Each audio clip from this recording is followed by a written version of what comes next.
texto, João capítulo 11. Quem achou, diga amém. Ó, vamos lá. Versículo 5 em diante. Versículo 5 em diante diz assim o texto sagrado. Jesus amava Marta, a sua irmã e a Lázaro. Porém, quando ouviu que Lázaro adoecera, ficou ainda 2 dias no lugar onde estava. Depois disse aos seus discípulos: voltemos para a Judéia. E disseram os seus discípulos: Rabi, ainda agora os judeus procuravam apedrejar-te. Queres voltar para lá? Respondeu Jesus: não há 12 horas no dia? Se alguém andar de dia não tropeça, pois vê a luz deste mundo. É quando anda de noite que tropeça, pois não tem luz.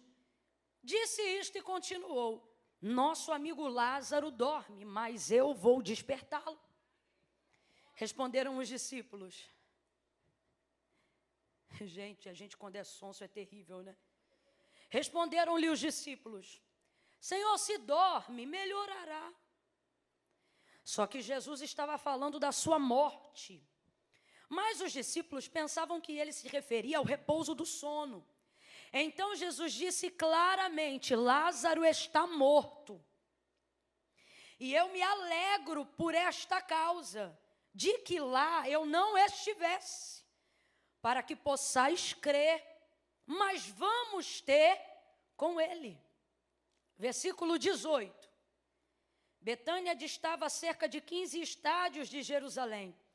E muitos judeus tinham vindo visitar Marta e Maria para consolá-las acerca do seu irmão. Ouvindo Marta que Jesus vinha, saiu-lhe ao encontro. Maria, porém, ficou em casa. Disse Marta a Jesus: Senhor, se tu estivesses aqui, meu irmão não teria morrido.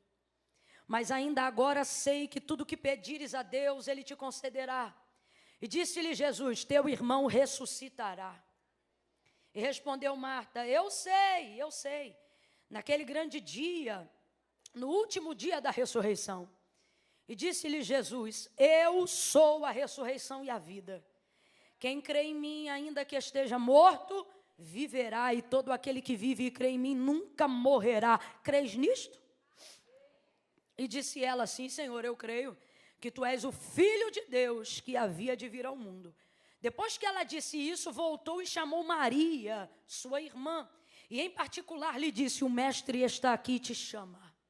Quando Maria ouviu isso, levantou-se depressa e foi encontrar-se com Jesus. Ora, Jesus ainda não tinha entrado na aldeia, mas estava no lugar onde Marta o encontrara. Quando os judeus que estavam com Maria em casa, que a consolavam, perceberam como rapidamente ela se levantara e saíra, seguiram-na, supondo que ia ao túmulo para chorar. Quando Maria chegou ao lugar onde Jesus estava e o viu, caiu-lhe aos pés, dizendo: Senhor, se tu estivesses aqui, meu irmão não teria morrido. E Jesus, vendo-a chorar, e também chorando os judeus que com ela vinham, comoveu-se profundamente em espírito e perturbou-se, e perguntou ele: onde o puseste? E responderam: Senhor, vem e vê. Jesus chorou. Então disseram os judeus: vede como o amava. Mas alguns disseram: não podia ele que abriu os olhos do cego fazer também que este não morresse?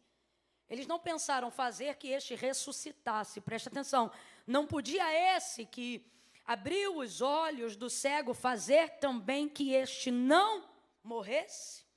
Jesus, comovendo-se profundamente outra vez, dirigiu-se ao sepulcro. Era uma gruta com uma pedra posta sobre ela. E disse Jesus: tirai a pedra. Disse Marta, irmã do morto: Senhor, já cheira mal, pois é hoje o 4º dia. Então Jesus lhe disse: não te disse que se creres, verás a glória de Deus? Tiraram a pedra e Jesus, levantando os olhos para o céu, disse: Pai, graças te dou porque me ouviste. Eu sei que sempre me ouves, mas eu digo isso por causa da multidão que me rodeia, para que eles creiam que tu me enviaste. Tendo dito isto, Jesus clamou em alta voz: Lázaro, vem para fora. O morto saiu. Não, você deve estar vendo isso todo dia. Não, eu não teria coragem de ouvir alguém ler isso e não dar glória. Eu não teria. Eu não vou repetir não, você perdeu a chance.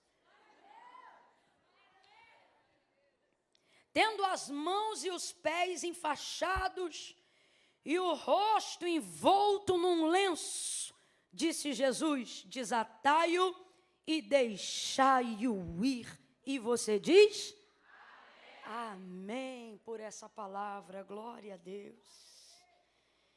Glória a Deus, glória a Deus, glória a Deus. Aleluia, aleluia, aleluia. Jesus vai tomar uma decisão e esse milagre aqui, ele é um milagre muito maravilhoso. Camila, os outros milagres não são maravilhosos? Eles são, mas esse daqui é muito maravilhoso. Por que ele é muito maravilhoso? Porque Jesus vai tomar a decisão de ressuscitar Lázaro, independente do contexto da casa de Marta, Maria e Lázaro naquele momento. Naquele momento você vê que Jesus não está contando diretivamente com a fé de Marta, nem de Maria, menos ainda de Lázaro, que já estava morto. E nós associamos muito a realização de milagres maravilhosos à operação de uma fé imediata e direta. Tanto é que o próprio Jesus, incentivando a Marta, depois que ele chega na aldeia de Betânia, você vê como é que ele incentiva ela, dizendo assim, ó, se credes. Agora, eu quero que você use de inteligência, não vem no emocional nem no espiritual não, vem no racional mesmo. Se Jesus já havia tomado uma decisão de que ele ressuscitaria Lázaro, responda com inteligência. Se a decisão é dele, ele é diferente. É diferente, por exemplo, daquele leproso que encontrou Jesus e disse assim, se tu quiseres, tu podes me limpar. Ali a manifestação de fé vem para cá como ação e a operação do milagre responde como reação à fé que foi provocada. Se tu quiseres, tu podes me limpar. E Jesus diz o quê? Eu quero, seja limpo. E o homem é limpo na hora. Existem milagres cuja operação agirá através da provocação da fé. Quem está entendendo, diga amém. Jesus fazia isso quase que cotidianamente no exercício do seu ministério. Você vai perceber, por exemplo, que acerca do paralítico do tanque de Betsaida, ele chega lá e ele, de Betesda, em outras palavras, ele chega lá e ele diz assim, olha, queres ficação? Está provocando. Significa que ele tomou essa decisão de maneira autônoma. Não, vou fazer se eu perceber que você aceitou a provocação da fé. Então, ó, queres ficação? Eu quero, mas toda vez que... Não, justificou, perdeu o foco da provocação. Aí Jesus repete, reitera, queres ficação? Aí ele sai da justificativa e diz, eu quero. E aí Jesus opera um milagre e aquele homem caminha. Então, esse é um tipo de milagre e é o tipo mais comum para a realização de milagres. O milagre do qual tem uma fé provocada. Agora, qual é o milagre que eu estou ministrando nessa noite que Deus nos deu direção para esse dia? Aquele que opera desde o princípio. Que milagre é esse? Por que eu chamo esse milagre de maravilhoso e de superior aos outros em relação à expansão de milagre? Porque esse não faz uso da fé como provocação para o milagre ser operado. Faz uso da fé apenas para o milagre ser recebido. Camila, tem diferença? Tem diferença. Redobra a tua atenção. Você vai ver, por exemplo, no princípio, Gênesis capítulo de número 1, quando o Senhor Deus está determinado a criar tudo que existe e tudo que há. Lá no capítulo 1 do livro do Gênesis, você vai ver como Deus opera. E a principal motivação motora de Deus para a realização, mostra que você está comigo, esforce essa mente. A principal realização motora de Deus para a operação de coisas, de milagres, não é necessidade. É soberania, é princípio. Em Gênesis a gente vê isso. Como que a gente vê isso? No princípio a terra era sem forma e vazia. Havia trevas sobre a face do abismo. E o Espírito de Deus se movia sobre a face das águas. Veja, o Espírito de Deus está presente e está se movendo. E Ele não está presente nem está se movendo por necessidade. Porque antes do mundo ser o mundo que você conhece, Ele já era o lugar do qual Deus manifestava a sua presença. Porque Deus já era desde sempre, ok? Então o texto diz, a terra está em trevas, sem forma e vazia. Vai, André, é som de início, criação de mundo. É isso mesmo, não tinha nada. Muito bom. Isso. O Espírito de Deus se movia. O texto é claro. O Espírito era de quem? Bora, sem preguiça. O Espírito era de quem? De Deus. E Ele não está parado e está em movimento. Mas o que Ele está fazendo? Nada. Deus está presente, está se movendo, mas não está fazendo nada. Tami, Deus abençoe sua vida, viu? Não está fazendo nada. Por quê? Porque a presença de Deus não determina a sua atuação. O que move? O que move? Aí você vai ver. Versículo 2. E disse Deus. Isso. E disse Deus. O problema é que a gente acredita que todo milagre precisa ser provocado por uma necessidade. Toda realização precisa ter como motivação uma necessidade. Só que isso é um caminho, mas não é o único caminho. Há um caminho que não precisa ser movido sempre pelo sofrimento. Há um caminho que não precisa ser movido sempre pela perda. Há um caminho, eu já estaria adorando, porque o que Deus está dizendo aqui é que sim, Ele usa o sofrimento, mas esse não é o único caminho. Por quê? Porque você não pode passar a vida inteira se relacionando com Deus apenas mediante a necessidade. Você não pode aprender a dizimar somente para repreender o devorador. Você não pode aprender a ofertar apenas para querer receber generosidade. Uma fé que já foi provocada para ser mantida não precisa ser diariamente provocada se a compreensão do princípio pelo qual a fé se move estiver garantida. A gente vê isso em Gênesis 1. O texto diz, estava lá presente o mundo sem forma e vazio, mas o Espírito de Deus se movia. Eu quero que você guarde isso na sua mente. Deus está presente, não está parado, mas não está fazendo nada.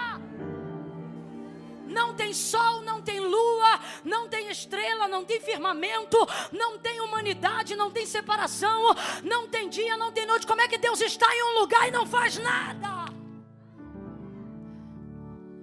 E o que vai fazer Deus fazer alguma coisa?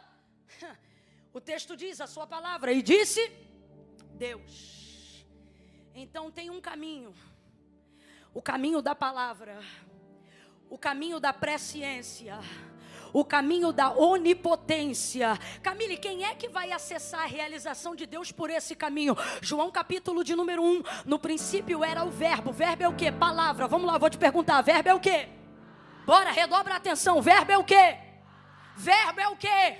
Aí João vai falar agora de Jesus, em quem tudo opera. E Jesus não opera só agora que você o conhece. Antes da cruz ele já estava no haja luz. Por isso João vai dizer, no princípio era o verbo estava com Deus, o verbo era Deus, nele estava a vida, e a vida era a luz dos homens. O que João está dizendo para nós? Que Jesus é a palavra e a palavra é Deus. Então se a palavra é Deus, eu não preciso apenas ser provocada por Ele, eu também posso provocá-lo ao mencionar a sua palavra diante dele. Quando eu uso esse caminho, sofrimento não é mais a mola propulsora para eu ver milagre. Quando eu uso esse caminho, escassez não é mais motivação para eu viver milagre. Quando eu uso esse caminho, eu não preciso que a minha família seja destruída para começar a clamar restauração. Sabe por que você está no platô da tua vida espiritual e o teto não rompe? Porque você aprendeu a usar motivação terrena. Se Deus não te provoca, você não ora. Se Deus não te provoca, você não jejua. Se Deus não te provoca, você não consagra. Se Deus não te provoca, você não intercede. Se Deus não te provoca, você não levanta. Depois você não entende por que não rompe, mas a partir do Big Glow você vai romper. Porque o que Deus está dizendo é: eu vou te dar a chave para que quando eu não provocar a você, você provoque a mim. Me provoca pela minha palavra. Lança a tua palavra. A minha palavra passa diante de mim.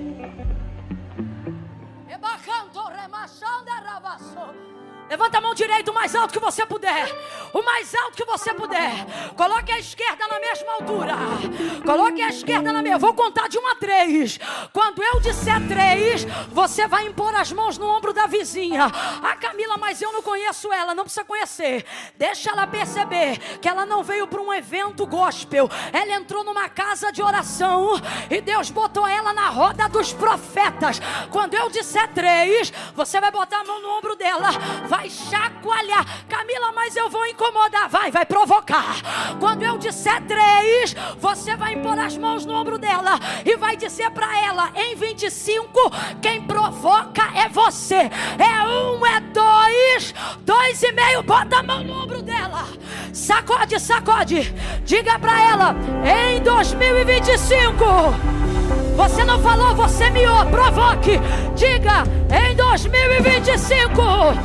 Quem provoca é você. Você vai provocar a realização. Você vai provocar.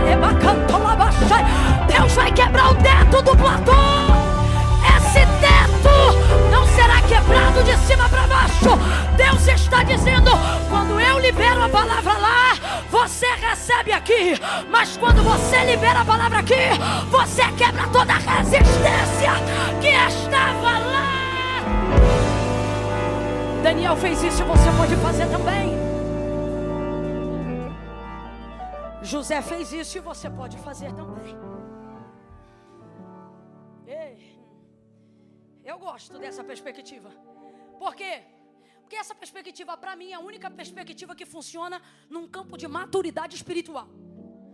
Ruth falou e eu vou endossar. Essa mensagem não é para criança. Essa é a perspectiva que eu acredito. Por quê? Porque é a perspectiva que trabalha a fé como mola secundária e não prioritária. Para mim, a única perspectiva que funciona porque o ensino da palavra está nessa ordem. E qual é a ordem? A fé vem pelo e o ouvir dá. Responda com inteligência. Quem vem primeiro, a fé ou a palavra? Rapaz, tem gente que ficou... Ai, André, me ajuda aí.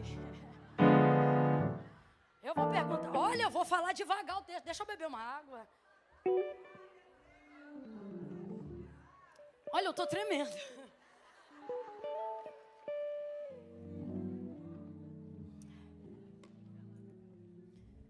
Porque a fé vem pelo ouvir. E o ouvir... Então, a fonte da fé se origina na... Então, vou perguntar para você. Quem vem primeiro? Agora também já está abusada. A fé ou a palavra? Aí, vamos lá. Porque sem fé é impossível agradar a Deus. Porque é necessário que todo aquele que se aproxima de Deus creia que Ele existe e que Ele é galardoador daqueles que o buscam. Engraçado porque o texto não diz que Ele é socorrista dos que o buscam. Não, Ele é galardoador. A prioridade de Deus não é socorro, é bênção. Ah, não. O problema é que a gente só tem motivação na necessidade.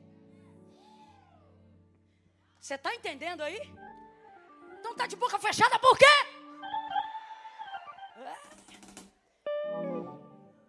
Aí, veja, o que vem primeiro no princípio?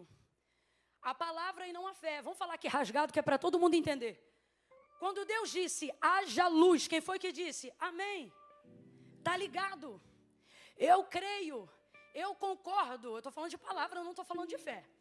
Quando Deus disse, haja porção seca, quem foi que disse? Está ligado, eu concordo. Amém. Houve manifestação de fé para que houvesse manifestação de mundo em Gênesis 1? Houve, gente? Não, quem tem que ter manifestação de fé sou eu e você quando a gente lê Gênesis 1. Ok? Você tem que ter fé para crer no que está escrito aqui. Agora, Deus teve que ter fé para operar o que está escrito lá? Alguém precisou concordar para ele fazer o que havia determinado fazer? E disse Deus, haja luz. Quem foi que disse amém? Quem foi que disse eu concordo, eu sou um contigo? Ninguém. Então eu vou perguntar de novo. Houve manifestação de fé para que houvesse criação de mundo? O que houve foi manifestação de... Porque o princípio pelo qual Deus quer que nós nos movamos é o mesmo pelo qual Ele opera. Não. Não tem Deus mais coerente que o nosso Deus. Ele não precisava disso, Ele é soberano. Ele podia respirar e criar o mundo. Ele podia fazer atim e criar as árvores. Ele poderia fazer na cadência de um pensamento, de um raciocínio. Ele poderia fazer... Não, Ele fez conforme a sua palavra, porque Ele só opera de acordo com a sua... Quer ver a mão de Deus se mover independente de sentimento? Coloque diante dele a sua. Veja, ele estava presente, estava se movendo, mas mesmo sendo Deus, ele não fazia nada, porque o princípio pelo qual ele quer que nós nos movamos é o mesmo princípio pelo qual ele opera quando decide trabalhar. Podia ter feito, mas não fez, porque não há Deus como o nosso, qual que não só ensina, mas é o exemplo de como quer que nós façamos. Então o texto diz, disse Deus, ele estava lá, mas nada acontecia, mas agora ele está falando, agora ele está liberando a sua palavra, e o que o texto vai dizer? Que tudo que ele vai falando começa a acontecer. Vamos lá, completa aí para mim. E disse Deus, haja luz. E o que aconteceu, gente? E o que aconteceu, gente? Porque a palavra dele não volta vazia, antes ela vai e faz aquilo que lhe apraz. O autor da carta aos Hebreus vai dizer assim: porque céus e terra, tudo que existe e que há, não foi feito por prova aparente do que se vê, mas antes foram criados pelo poder da sua palavra. Eu vou repetir, mas antes foram criados pelo poder da sua palavra. Então vamos lá, quem tem que operar primeiro? A palavra. Eu vou te perguntar, finge que eu não te dei a cola. Quem opera primeiro? Quem manifesta primeiro? O que você precisa falar primeiro? Então vai completando. Quer resposta de oração? Ore a. Quer resposta na adoração? Cante a. Quer ter uma vida de milagre? Viva na palavra, cante a palavra, pregue a palavra, adore a palavra, e então o céu vai entender a provocação. Provoque-me, porque o céu está aqui nesta noite dizendo: eu não concentrei um evento, eu vim concentrar provocação. Cadê as mulheres que provocam o céu? Deus! Eu não vim aqui orar o que eu preciso. Quem veio orar o que precisa já recebeu na metade do culto. Escute o que eu estou lhe falando em amor. A Camila, eu vim aqui porque eu preciso, já pode ir. Não precisa de tanto para receber o que precisa. Infinitamente mais do que pedimos ou pensamos.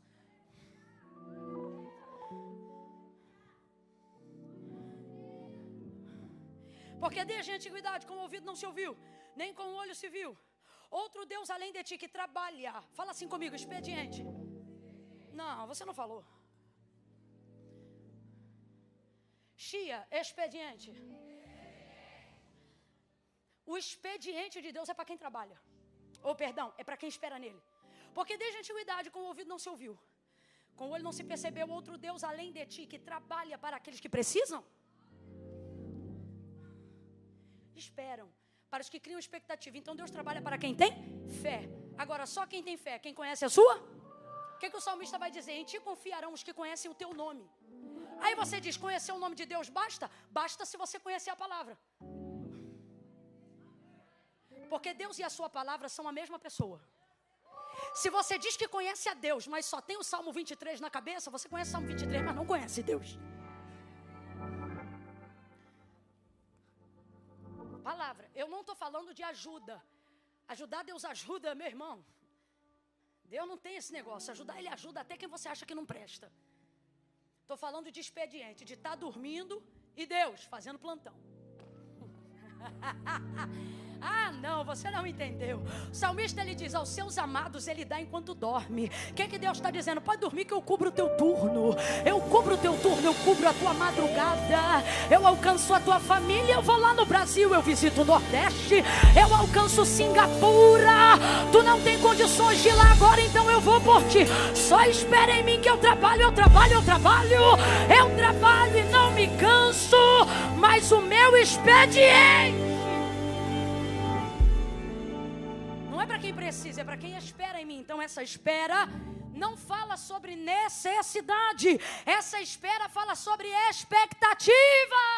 Ora, a fé é o firme fundamento das coisas que se não veem, certeza das coisas que se esperam. É disso que ele está falando. E o que opera isso? A palavra. Então, primeiro vem a palavra e depois vem o exercício da fé.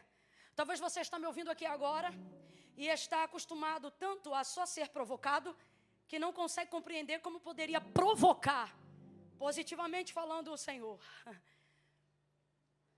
De tão acostumado que você está a receber só de cima para baixo, sem dar nada de baixo para cima. E aí você pensa, como que eu vou fazer isso com o Senhor? Como eu vou viver esse nível? Camila, como é que eu arrebento esse platô? Essa resistência, esse ciclo que eu não rompo, essa vida limitada, essa unção represada. Como é que eu faço? Levando a compreensão de que sem o entendimento da palavra, você jamais terá uma fé potente e eficaz. Então, falando bem rasgado, que é para todo mundo entender, primeira coisa, pare de terceirizar aprendizado na palavra assistindo mensagem no YouTube. Mesmo que seja eu que esteja pregando. Pare com isso, qualquer hora eu vou falar uma heresia e tu vai repetir. Está repreendido, Jesus, não deixa não. Mas é a minha maneira de dizer para você, pare de terceirizar. Você está vivendo de cântaro quando Deus te chamou para ser fonte. Não é isso, João 4? Deus não chamou a gente para andar com cumbuca e internet, não. Bebendo um pouquinho do poço daqui, um pouquinho do poço dali. Ah, mas é fulano, irmão, o poço pode ser até de Jacó. Uai, não é? Vem beber da fonte, aquele que beber da água que eu lhe der. Aquele que beber da água que eu lhe der. Aquele que beber da água que eu lhe der, vai ouvir quem você ama pregar e não vai pregar nem a metade de quem você está ouvindo, porque quem levanta pregador não é o cântaro, é a fonte. Vai beber da água que eu lhe der. Então tem que ter palavra, tem que ter. Bora, tem que ter. Porque a palavra de Deus e a pessoa de Deus é uma coisa só. Deus é a sua palavra e a sua palavra é Deus. Sua palavra diz quem Deus é e Deus diz quem é por intermédio da sua. Aí a fé se torna uma consequência. Logo, a fé não pode ser a minha prioridade. A palavra deve ser a minha prioridade. E Deus vai reagir a essa provocação de que maneira? Quando ela é feita nessa ordem que nós estamos aplicando pelo texto bíblico aqui. Como é que Deus vai reagir? Impossível Deus não reagir. Porque você vai estar colocando Deus diante de Deus. E Deus reage a Deus. Não cai nessa conversa fiada. Porque ele amava Marta, Maria e Lázaro. Mas não foi lá por causa de Marta, Maria e Lázaro. Ele foi lá porque ele já havia tomado uma decisão. E a oração que ele está fazendo no meio do povo é só para edificar a fé do povo. Porque essa oração ele já tinha feito muito antes do povo ver. E ele já estava decidido a ressuscitar Lázaro. Independente da fé de Maria, independente da fé de Marta, independente da condição de Lázaro. Por quê? Porque Deus reage a Deus. E como eu faço Deus reagir, Camila? Coloque diante dele a sua. Mas por que você não coloca? Porque só queremos agir mediante sentimento. E vamos falar rasgado aqui, que é para a gente não errar mais. Fé não é sentimento. Deus não reage ao que eu sinto, Deus reage ao que eu sei. E que pela sua palavra coloco diante dele. Vamos só fazer um release aqui bem rapidão. O que tinha Moisés que não tem em mim? Um monte de coisa, mas eu digo, para ser respondido, o que tinha nele? Ele colocava Deus diante de si mesmo e não diante dele. Como é que um homem, abre aspas, porque eu estou falando aqui bem grande, tá? Como é que um homem convence um Deus a Deus não fazer uma coisa que ele disse que quer fazer? É só você olhar a narrativa do texto. O Senhor disse o quê? Tira teu povo de diante dos meus olhos, porque no furor da minha ira eu os consumirei de uma só vez. Só que Moisés lembrava Êxodo 3. Lembrava do quê? Da palavra. Vamos lá? Lembrava do quê? E aí Moisés lembrava, quando ele apareceu para mim naquela sarça, ele não disse, vai libertar o teu povo. Ele disse, vai libertar o meu povo. Então Moisés lembrava que a palavra que Deus havia dito para ele, era que o povo é dele. Aí agora o que Moisés faz diante daquela prévia da manifestação da ira de Deus? Ele já vai dizendo para Deus, meu povo não, teu povo. Quem lembra da palavra não precisa expor sentimento diante de Deus. É só colocar diante dele a palavra que ele falou. Coloca diante dele. Ei, Deus não tem obrigação de reagir às suas mágoas. Deus não tem obrigação de reagir aos seus sentimentos. Deus não tem obrigação de reagir aos seus ressentimentos. Eu estou assim porque ela fez isso. Eu estou assim porque ele fez aquilo. Eu sou assim porque meu marido fez tal coisa. E eu sou assado porque minha sogra me tratou dessa maneira, e eu fiquei assim porque meu padrasto era desse jeito. Você pode até orar assim, em algum momento Deus pode se compadecer de você. Agora, quer provocar, coloque diante dele não só o que você pensa, menos ainda o que você sente. Quer resolver uma questão, coloque diante dele aquilo que ele disse. Faça como homens, como Moisés, porque tu disseste. Quando Abraão chegou diante de Deus, ele não disse eu quero um filho, ele disse porque tu disseste que Sara daria luz a um filho. Diga para Deus o que ele disse, e ele jamais revogará de você aquilo que ele falou. Agora a pergunta que não quer calar é: você sabe o que Deus disse? Porque isso aí é que resolve o negócio todo. Você sabe o que Deus disse? Vamos aqui falar aqui, cá para nós. Maria e Marta sabiam que Jesus já havia decidido ressuscitar Lázaro antes de chegar em Betânia? Elas sabiam? Sabia nada, quem sabe é a gente. Elas não sabiam. Eu quero que você olhe com carinho para alguém, seja profeta de Deus nessa noite e diga assim: olha, tem um monte de coisa sobre você que um monte de gente já sabe, menos você.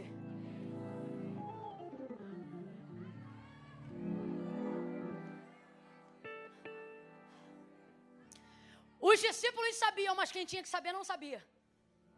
Os outros sabiam, mas a quem era interessante saber, nem imaginava. Por quê? O contexto da morte, da dor, absorve completamente qualquer expectativa de provocação. Rapaz, eles estão tão desacreditados, que quando Jesus chega lá, ao verem que ele chora, vendo Maria e os judeus chorarem, chegam a dizer assim: não poderia esse, que abriu os olhos do cego, impedir que este não morresse? Gente, se ele poderia impedir que não morresse, também não poderia fazer com que ele ressuscitasse. Só que eles nem pensam nisso, por quê?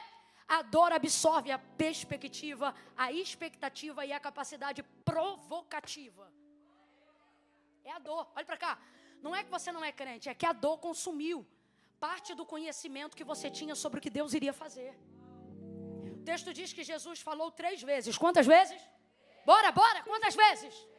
3 vezes ele disse que ele morreria, mas ele ressuscitaria. 2 vezes em linguagem figurada e 1 vez de maneira literal. Ele disse: olha, o Filho do Homem vai ser entregue, vai morrer, mas ao 3º dia ele ressuscitará. E o texto diz assim, ó: e disse Jesus aos seus discípulos. Então a promessa era para quem? Para os discípulos, para que eles criassem expectativa de que o Filho do Homem ia morrer, mas ao 3º dia ele ia. Mas no dia que ele morreu, foi sepultado. E eles não lembravam. Aí o texto vai dizer assim, ó, que os sumos sacerdotes, lembrando do que dizia ele quando vivia. Você não pode, você está brincando comigo? Então quer dizer que o canhoto, o catiço, o capiroto lembra, e você está aí com cara de brisa.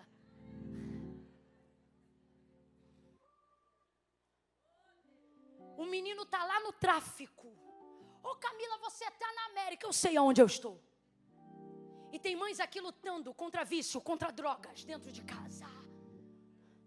O menino está lá dentro. E o diabo está dizendo, mata logo, mata logo, mata logo, mata logo, mata logo. E a outra está aqui pensando, não vai, não tem, não, ei. Por quê? Porque ele lembra, mata logo, porque se ele sair daí vira pastor. Mata logo, porque se ela sair daí vira missionária. Porque quando ainda tinha 9 anos de idade, eu me lembro que num culto do ciclo de oração, eu não estava orando, mas estava na igreja para ver quem ora. E o diabo, seu diabo falando, dizendo, e eu me lembro que ela carrega uma promessa de que iria ser profetisa, de que ia ser esposa de pastor, de que ia ser um evangelista, de que ia ser uma... E a mãe está lá desligada. O cão lembra e a gente não lembra. Os inimigos de Jesus, aqueles que o crucificaram, lembravam-se e disseram assim para Pilatos, amarra uma corda, sela, encera e coloca guardas à porta do sepulcro. Porque esse aí, quando vivia, dizia que ressuscitaria. E se o corpo sumir, será maior a causa da morte dele do que o momento de tudo que ele fez em vida. Agora os discípulos não lembravam. Veja. Quem recebeu a palavra não lembrava. Porque a dor da crucificação consumiu parte do conhecimento que eles tinham acerca do que Jesus havia dito. Olhe para cá. Jesus te trouxe hoje aqui para dizer, pega essa questão emocional que você está vivendo agora, setoriza ela por 5 segundos e isola tão somente o som da minha voz. E lembra o que foi que eu te disse quando você ainda não estava vivendo essa depressão. Lembra qual foi a promessa que eu te disse quando teu marido ainda não tinha te traído. Ei, isola esse estágio de quimioterapia só por 5 segundos e lembra-se o que eu te falei antes do tumor aparecer. Será que o que eu já havia determinado para você não sabia o que ia acontecer no período intermediário a esse dia chamado hoje? Mas o que a gente faz? A gente lembra da promessa no passado, acredita que Deus vai fazer algo no futuro, mas fica interrompido pelo presente, não porque não tem palavra, mas porque a fé foi consumida pelo esquecimento de uma palavra que não é mais manifestado, porque a dor desse momento consumiu suas ideias. Comeu! Aqui, ó, tá tudo aqui, mas você não lembra. Porque agora você só lembra do tratamento. Agora você só lembra de 20 gotas de Rivotril. Agora você só se lembra do que está acontecendo no meio. Só que eu quero dizer isso para você. Jesus disse, antes de chegar em Betânia, disse aos seus discípulos, ele verbalizou, ele decidiu, meu irmão, palavra de Deus não volta vazia.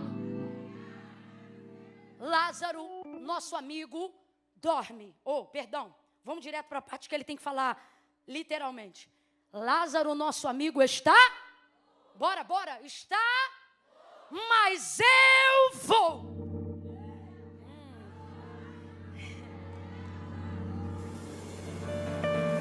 Eu vou. Ele não vai, sou eu que vou. Marta não vai, sou eu que vou. Maria não vai, sou eu que vou. Você está entendendo? Você está entendendo? Não é você, sou eu. Não é você, sou eu. Não é você, sou eu. Pensamos que o cumprimento de promessas ou a manifestação do amor que Deus diz ter por nós é interrompido quando a gente perde, é interrompido quando a gente enterra alguém, é interrompido quando o ministério não floresce. Abraão também pensou isso, Sara também pensou isso e disse, deita com a cara minha serva.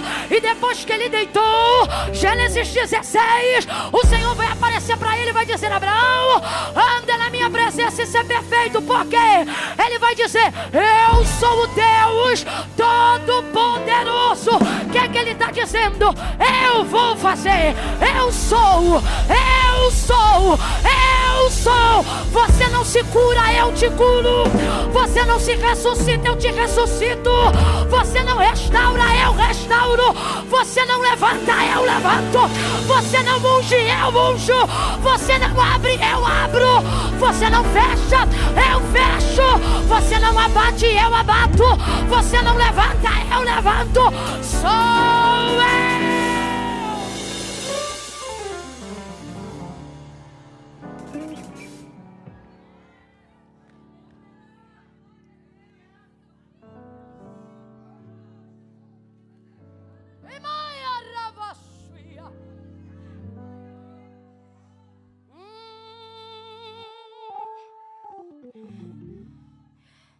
Lázaro, nosso amigo, está morto, mas eu vou ressuscitá-lo.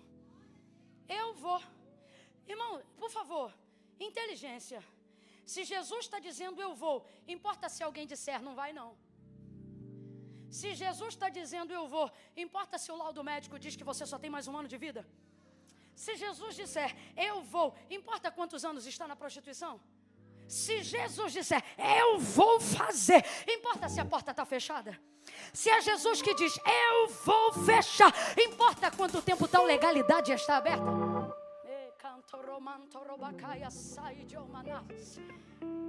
A decisão já foi tomada. A decisão já foi? Agora, volta lá no início do que eu estava introduzindo na nossa ideia. O Espírito Santo estava introduzindo na nossa ideia. A capacidade de provocar daqui para lá, não baseado em sofrimento, morte, luto, tristeza ou dor. Ela está em quê? Na capacidade que você tem de armazenar o conhecimento que Deus te deu sobre ele acerca de você. Vamos explicar na prática como é que é isso? Tudo que você for capaz de verbalizar acerca do que Deus disse diante de você é colocar Deus diante de Deus. Qualquer outra coisa pode levar um tempo para Deus reagir, menos uma coisa.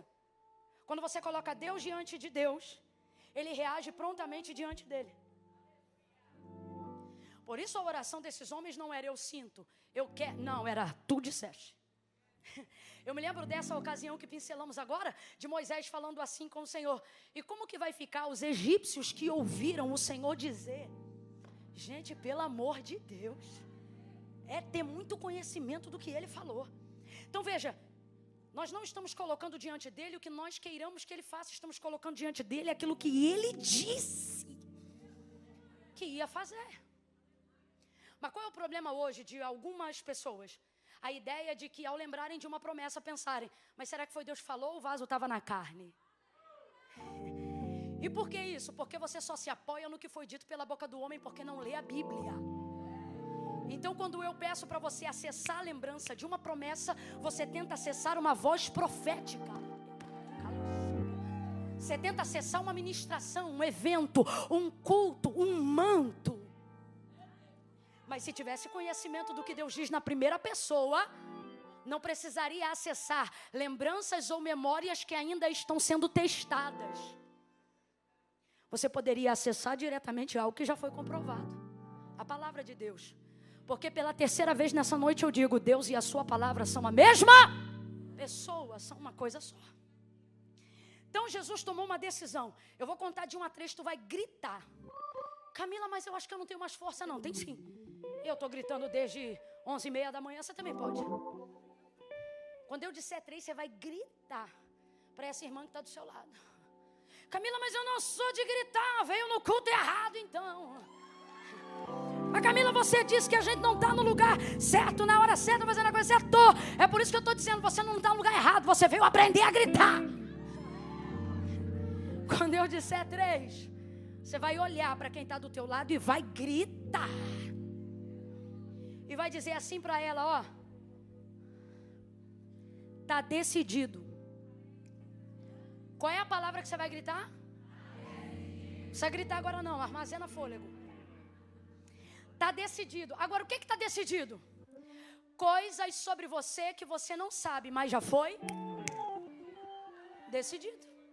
O que estava decidido acerca da casa de Marta, Maria e Lázaro? A ressurreição do morto. Estava decidido sim ou não? Mas Marta, Maria e Lázaro sabia? Agora vamos falar rasgado. E precisava saber para Jesus ressuscitar? Já estava. Só que o que a gente vai descobrir? que está decidido, mas Jesus não faz, enquanto não convence essas bênçãos. Aí eu vou te perguntar, precisa? Precisa? Não precisa. Mas esse é o jeito dele de dizer, não preciso, mas sem você também não faço. E sabe qual é a nossa raiva? Quando alguém diz assim, ó, é Deus que vai fazer. E Deus sabe o que você não pode. Mas continue crendo. Só que o fato dele saber que a gente não pode, não impede a gente de ir. Porque a vontade que dava era de dizer, se tu não precisa de mim para fazer, então faça. Mas parece que ele chega na nossa Betânia e diz, eu vim fazer, mas sem você não vou. Ai, que doideira. Ele chega em Betânia decidido, Lázaro está morto, mas eu vou ressuscitá-lo. Então o que Deus está dizendo para nós? Se eu tenho o poder para tomar uma decisão que envolve você, sem ter que participar você na hora que eu estou decidindo, não tenho eu poder para depois de decidir te convencer.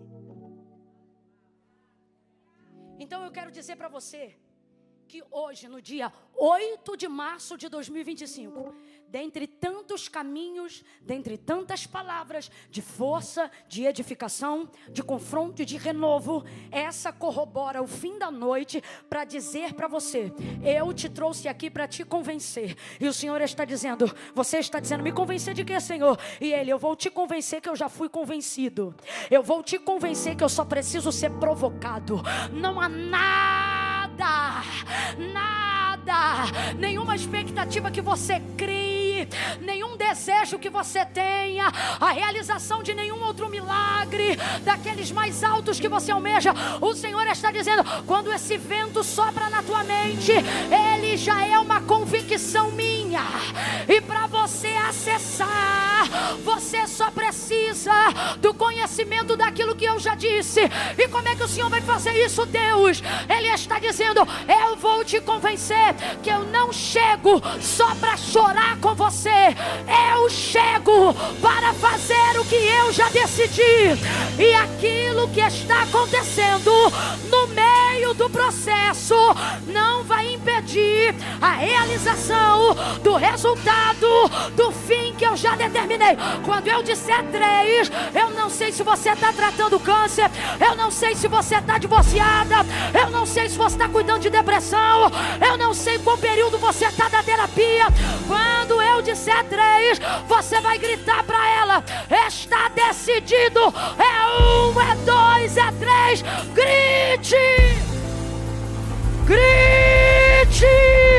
está decidido, tua casa, tua família, as promessas de Deus, está decidido. Eu não sei o que você está vivendo agora, mas o meio não pode impedir o fim. Você pode ter trancado a matrícula da faculdade agora, esse ano, e talvez você pense, o primeiro trimestre já foi comprometido, e o Senhor está dizendo, nada do que você está para ver no meio vai atrapalhar porque eu decidi. Está decidido, você está debaixo de uma palavra. Vamos lá? Você está debaixo de uma? Traz sobre a tua cabeça, você está debaixo de uma? Você e eu, nós estamos debaixo de uma palavra. Palavra não tem a ver com sentimento. Palavra tem a ver com conhecimento. O Senhor disse assim, Ezequiel, filho do homem, poderão viver esses ossos? Senhor Deus Jeová, tu sabes. O que ele está dizendo? Dos ossos eu não sei nada, mas do Senhor vai ser o que tu quiser que seja. Então, filho do homem, profetiza e diga-lhe assim, ossos secos, ouçam a palavra do Senhor. Preste atenção. Diga-lhe assim, filho do homem, vento dos 4 cantos, sopra sobre este vale. Diga-lhe assim, filho do homem: porei em vós nervos, tendões, músculo, pele. Porei em vós o espírito e vivereis. Deixa eu ver se você está ligado. Ezequiel 37. Quem está dizendo isso?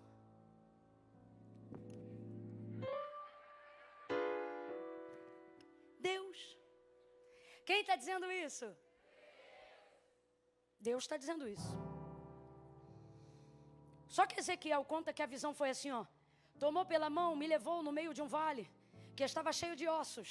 Me deixou lá, revista Almeida corrigida, não atualizada. Me deixou lá.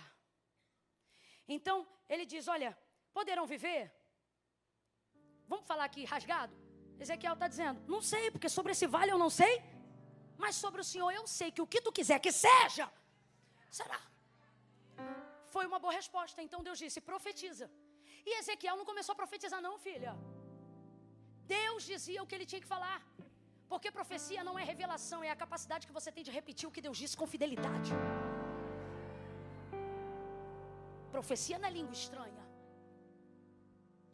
Aí Deus está dizendo, então vamos lá, quem está falando isso que eu acabei de repetir aqui? Deus. Agora, quando Deus fala, o vale começa a se mexer, o vento começa a soprar, e cada osso começa a juntar-se ao seu osso, gente? Não. É Deus que está falando, Marcos, mas não acontece. Aí vamos aqui, raciocina.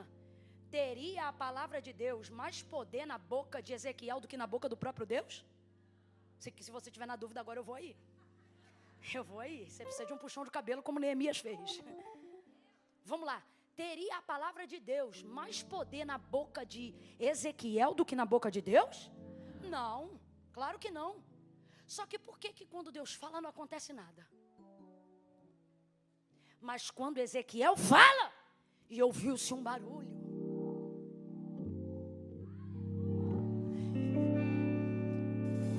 E cada osso começou a se juntar ao seu osso. Isso não é com Deus falando, pastor. Isso é com Ezequiel profetizando. Deus fala para ele o que ele tem que dizer, não acontece nada. Mas quando ele fala para o vale o que Deus mandou dizer, é barulho, é osso, é exército, é vento soprando, é poderoso, é numeroso. Então tem que ficar aqui a pergunta: como é que Deus fala e não acontece, e ele fala e acontece? Não acontece quando Deus fala, porque Deus não está falando com o vale. Ele me disse. Então vamos lá. Deus está falando com quem? Então se Deus está falando com Ezequiel, quem é que vai ouvir? Quem é que vai discernir? Porque Deus não está falando com o vale. Deus está falando com os ossos?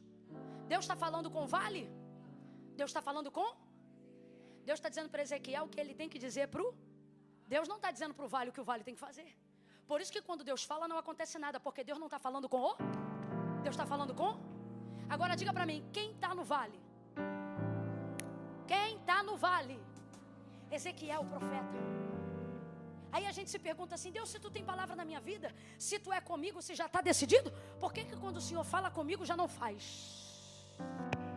E Deus te trouxe hoje aqui para dizer, porque aonde eu te ponho para falar, eu não falo. Eu falo com você e você fala com a dívida. Eu falo com você e você fala com o enfermo. Eu falo com você e você fala com a porta fechada. Eu falo com você e você fala com o morto.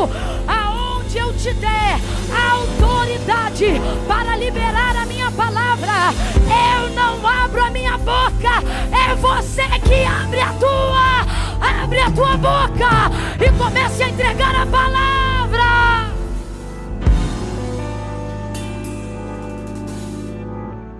Meu Deus! Marta, teu irmão vai ressuscitar. Rapaz, era para Marta ter dito glória, mas não.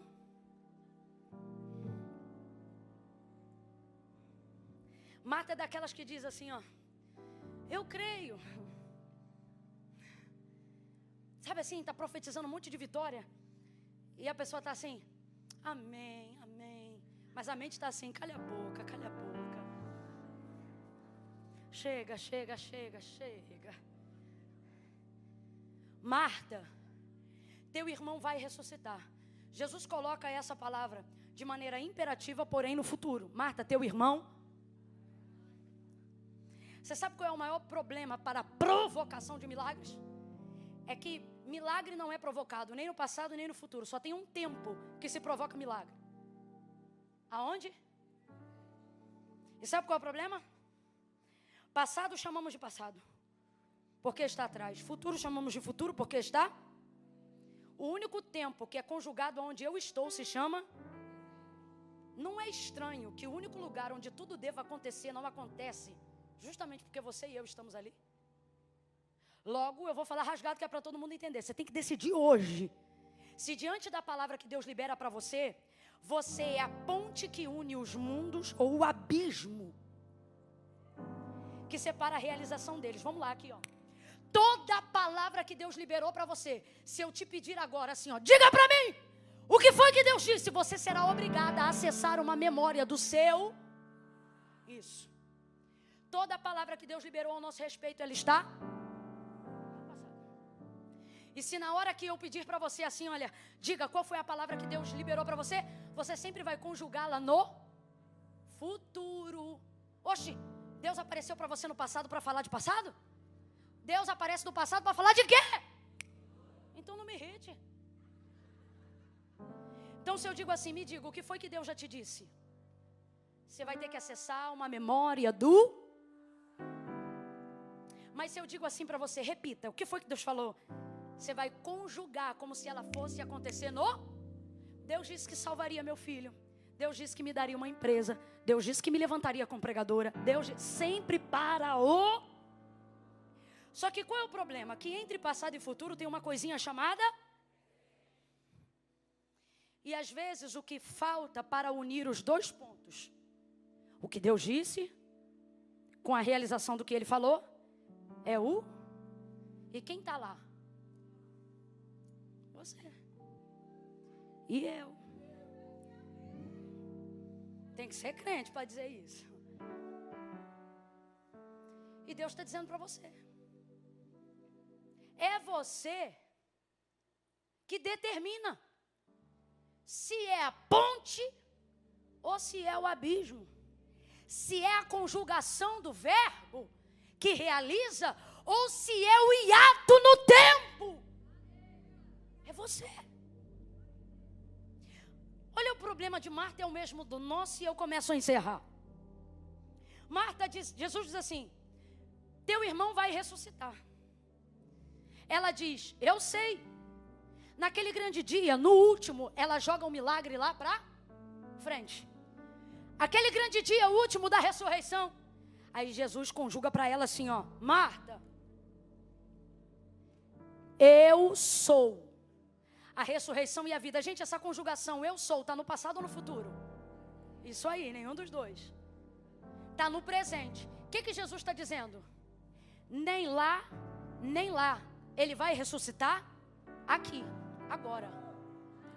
E se eu te disser nessa noite que você está jogando para 4, 5 anos para frente, coisa que Jesus está dizendo, é para esse mês de março. É só você é só você decidir ser a ponte. É só você, meu Deus, seja a boca de Deus para alguém aí agora e diga para essa pessoa, seja a ponte. Seja a ponte. Seja a ponte, Marta. Você não é o abismo, você é a ponte. Sai do passado. Sai dessa ideia de futuro. Entra no presente. Agora veja, Jesus é a única pessoa nessa terra que poderia conjugar dizendo assim, olha, eu fui a ressurreição e a vida. Porque a Bíblia diz que o Cordeiro já estava preparado antes da fundação do mundo. Ele também poderia dizer, eu serei a ressurreição e a vida, como evidência do Calvário e do sepulcro, para falar da ressurreição que aconteceria. Mas ele não usa o tempo que ele transita, pelo amor de Deus, veja isso.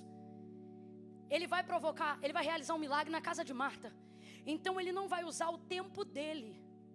Ele vai trabalhar no tempo dela. Ela não tem poder sobre o futuro, menos ainda sobre o passado.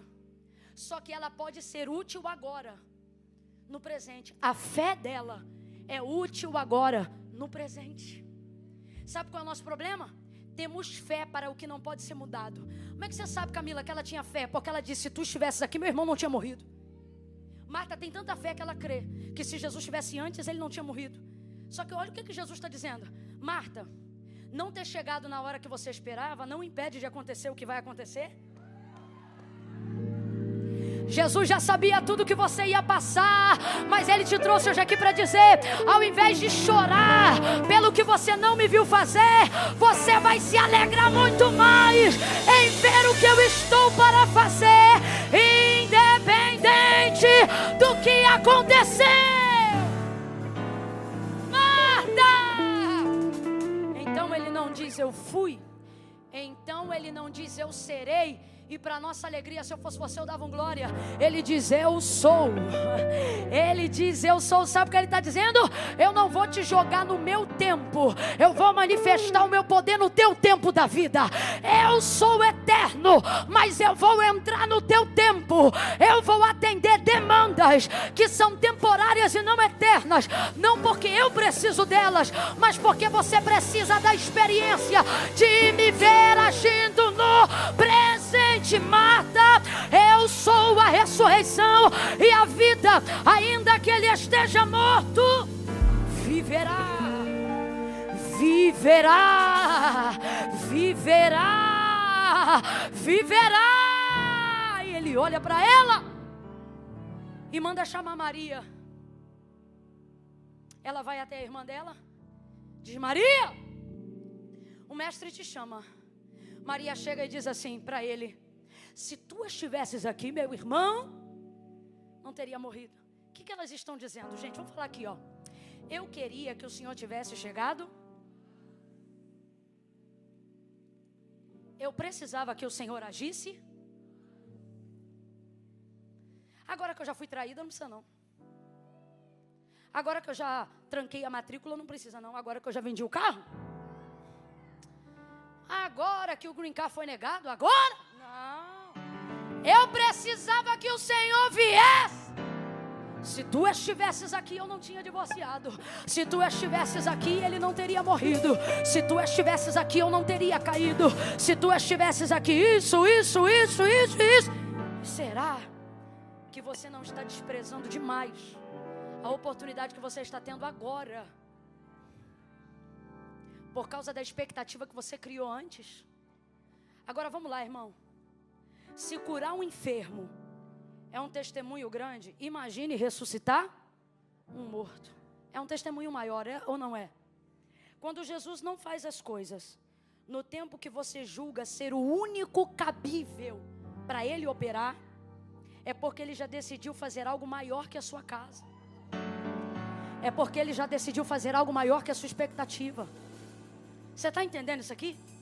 Quando Jesus deixa aparentemente em silêncio uma busca e um clamor, não é porque Ele não está ouvindo, é porque Ele está te dando tempo para melhorar a qualidade da entrega.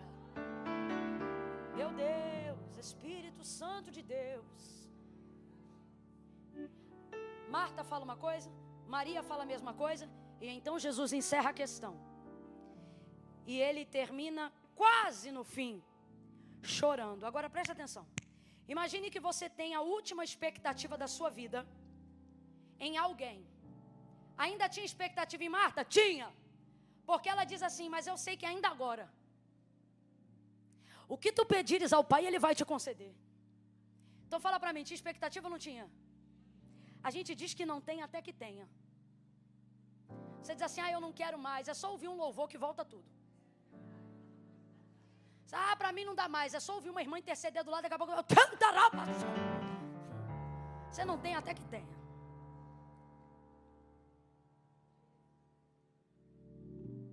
Eu sei que ainda agora tudo que tu pedires ao Pai, Ele vai te conceder. Então tem uma expectativazinha. Aí imagina que aquela expectativa ali, derradeira, que ela tem no coração em Jesus, ela olha de repente para ele, e chega Maria chorando. Se tu estivesses aqui, meu irmão não teria morrido. Olha a visão da derrota, olha a visão da derrota. Aí Maria está chorando. Aí os vizinhos que gostam de Maria, que é cheia de graça, né? Aí eles olham Maria. Aí Marta tá com a expectativazinha. Não, mas ainda agora. Só que aí ela olha pro Salvador aquele. Rapaz, não tem coisa pior do que ver o alvo da sua fé chorar. Eu quero que você se coloque por 2 segundos no lugar de Marta. Imagina que a única pessoa que pode mudar tudo começa a chorar com todo mundo. Para pensar. Fala sério se nessa hora você não ia dizer, já era. Acabou. Não é? Não é porque ele se compadece que ele não tem poder para mudar o quadro. E aí ao terminar ele chora. E então ele diz assim: onde o puseram? Eu gosto de uma versão que diz assim: me conduza até lá. Agora vamos lá. Se esse homem que já decidiu, o Cristo, ressuscitar o Lázaro, antes mesmo de chegar em Betânia, fala para mim, ele sabia onde o corpo de Lázaro havia sido sepultado, sim ou não? Jesus sabia onde Lázaro estava, sim ou não? Só que por que ele está pedindo para mostrar para ele? Já está decidido e ele sabe onde ele está. Ele está dizendo, eu vou fazer tudo que eu já decidi, mas eu me recuso a fazer sem você. Então Marta e Maria vão levar Jesus até lá. Marta, muito constrangida, vai dizer, Senhor, cheira mal. Gente, já tinha verme. Já, 4 dias já dá. Lá dentro, lá no Brasil a gente chama de tapuru. Aquela, sabe, miudinho? Podre. Senhor, já cheira mal. Olha o constrangimento. Eu quero muito que Deus faça uma coisa, mas eu esqueço do estado que está, até que Ele decida ir lá. E é quando Ele decide ir, que começa a me vir o constrangimento de ver o santo tocar no que já é impuro, de ver pedras que eu julguei como questões resolvidas, de repente terem que ser removidas. O milagre que eu provoco me expõe, me deixa vulnerável. Logo, quem tem o status acima da fé não aguenta ver milagre.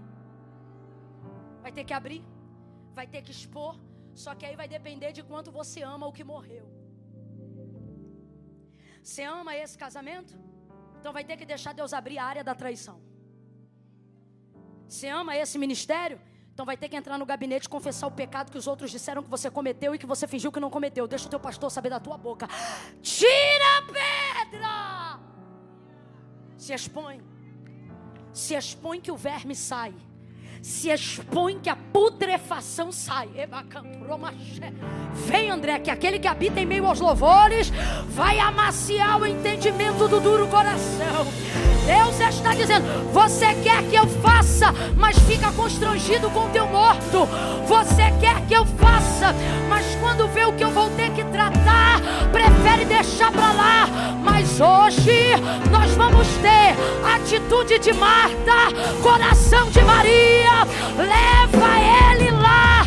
Eu não sei qual área da tua vida faleceu, mas o Senhor está dizendo, eu vim te ensinar a provocar milagre. Mande uma mensagem para o céu agora. Fique de pé no teu lugar e coloque agora diante dele palavras que ele liberou a seu respeito, coisas que ele disse acerca da tua casa. Coloque diante dele agora. Eu vou te dar um conselho para que sua oração seja respondida.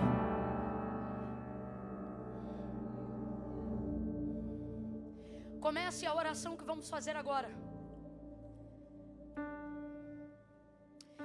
dizendo o que foi que ele disse e não as coisas que você quer que ele faça.